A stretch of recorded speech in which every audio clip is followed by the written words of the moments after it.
আজকে আমি তৈরি করেছিলাম তান্দুরি রুটি। খেতে খুবই মজা হয়েছিল। চুলা দিয়ে তৈরি করেছি। আজকের আকাশটা খুবই মেঘলা মেঘলা ছিল, বৃষ্টি হচ্ছিল বাইরে, আবহাওয়াটা অনেক সুন্দর। আজকের দিনে আমি খিচুড়ি আর গরুর মাংস করেছিলাম, ওই ভিডিওটা পরে দিব। আজকে তান্দুরিটা কিভাবে তৈরি করলাম ওইটাই বলি। প্রথমে প্রথমে ইস্টের সাথে ময়দা, 1 চিমটি লবণ, 1 চিমটি চিনি দিয়ে ভালো করে গুলে মেখে রেখে দিয়েছি। উপরে একটু তেল দিয়েছিলাম।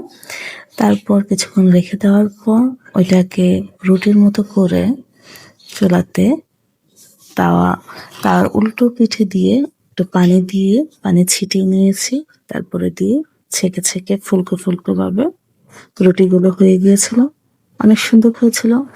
চিকেন চাপ অথবা গ্রিল দিয়ে খেতে অনেক মজা লাগে। আমি চিকেন চাপ দিয়ে খেয়েছিলাম। মাশাআল্লাহ, অনেক সুন্দর হয়েছে, মজা হয়েছে। আপনারাও খুব সহজে তৈরি করে নিতে পারবেন এই তান্দুরি রুটি, ইনশাল্লাহ। ভাই, আসসালামু আলাইকুম।